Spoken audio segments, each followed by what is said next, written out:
On the next quilt show, Miss Ebony Love from Love Bug Studios is dropping by to show you the possibilities with fabric dye cutting.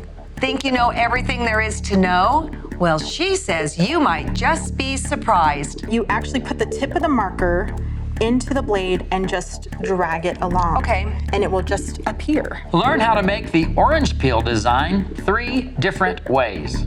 Plus, they say diamonds are a girl's best friend, but Ebony shows you why diamonds and isosceles triangles may be your new besties.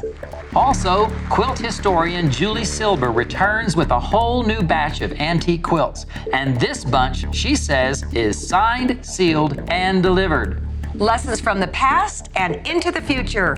On the next quilt show, join us.